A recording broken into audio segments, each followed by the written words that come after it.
full of goodwill. It has proven to be a source of dialogue. It has given rise to reflection groups, academic programs in schools and universities, and partnerships and projects of various kinds on every continent. Many dioceses and religious institutes have been moved to take action to care for a common home, helping once more to give priority to the poor and marginalized in the process. Its impact has even extended to international summits, ecumenical and interreligious dialogue, economic and business circles, as well as theological and bioethical studies. The phrase, care for our common home, has also been included in academic, scientific, and political addresses and speeches. Pope Francis's concerns and recommendations have been appreciated and accepted not only by Catholics, but also by many people outside the Church who feel understood, represented, and supported during this specific moment in our history. His analysis of the situation, the proposal of the paradigm of integral ecology, insistent call for dialogue, and the appeal to address the root causes of problems and to bring the whole human family together to seek a sustainable and integral development have aroused widespread interest. Let us give thanks to our Father in heaven for this gift we have inherited from Pope Francis.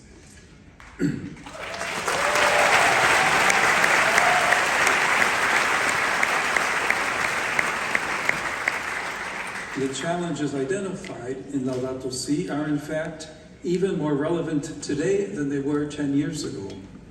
These challenges are of a social and political nature, but first and foremost of a spiritual nature. They call for conversion. As with every anniversary of this nature, we remember the past with gratitude, but we also ask ourselves what remains to be done. Over the years, we have transitioned from understanding and studying the encyclical to putting it into practice. What must be done now to ensure that caring for our common home and listening to the cry of the earth and the poor do not appear as mere passing trends, or worse still, that they be seen and felt as divisive issues.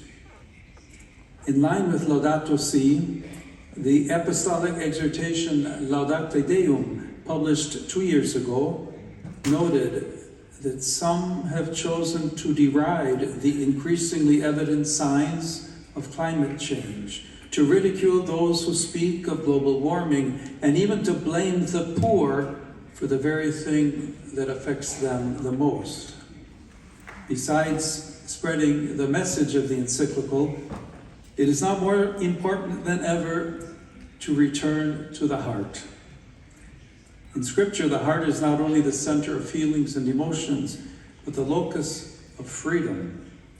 Although the heart includes reason, it transcends and transforms it, influencing and integrating all aspects of the person and his or her fundamental relationships. The heart is the place where external reality has the greatest impact, where the deepest searching takes place, where the most authentic desires are discovered, where one's ultimate identity is found, and where decisions are formed.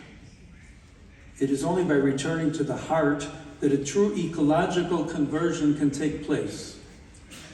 We must shift from collecting data to caring, and from environmental discourse to an ecological conversion that transforms both personal and communal lifestyles.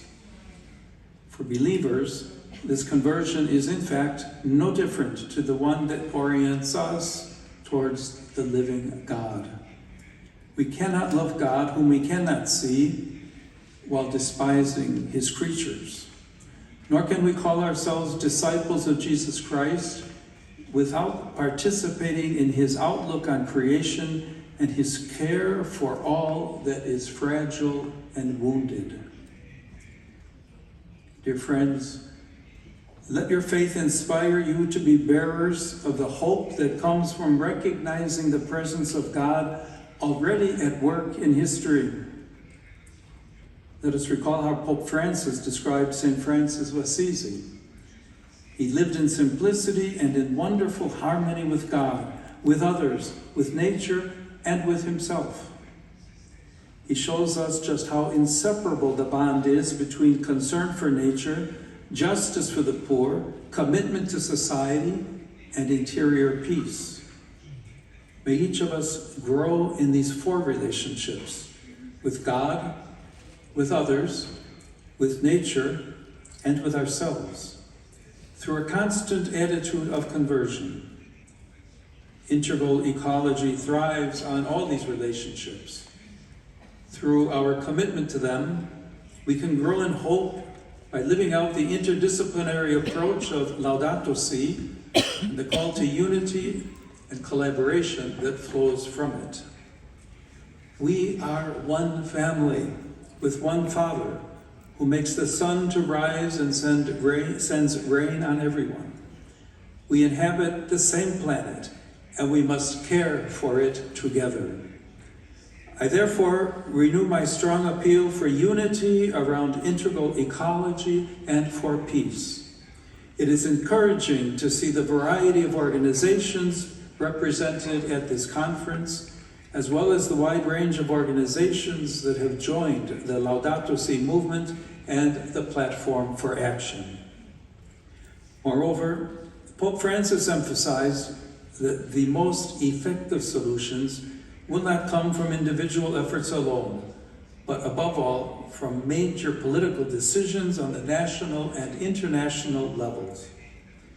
Everyone in society, through non-governmental organizations and advocacy groups, must put pressure on governments to develop and implement more rigorous regulations, procedures, and controls.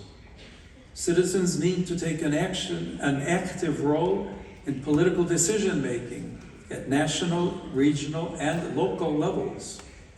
Only then will it be possible to mitigate the damage done to the environment.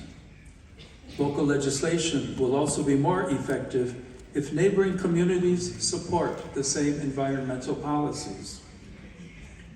It is my hope that the upcoming international summits of the United Nations, the 2025 Climate Change Conference, COP30, the 53rd plenary session of the Committee on World Food Security, and the 2026 Water Conference will listen to the cry of the earth and the cry of the poor, families, indigenous peoples, involuntary migrants, and believers throughout the world. At the same time, I encourage everyone, especially young people, parents, and those who work in local and national administrations and institutions, to play their part in finding solutions for today's cultural, spiritual, and educational challenges, always striving tenaciously for the common good. There is no room for indifference or resignation. I would like to conclude with a question that concerns each of us. God will ask us if we have cultivated and cared for the world that He created, for the benefit of all and for future generations, and if we have taken care of our brothers and sisters. What will be our answer? My dear friends, I thank you for your commitment, and I happily extend to all of you my blessing. Thank you.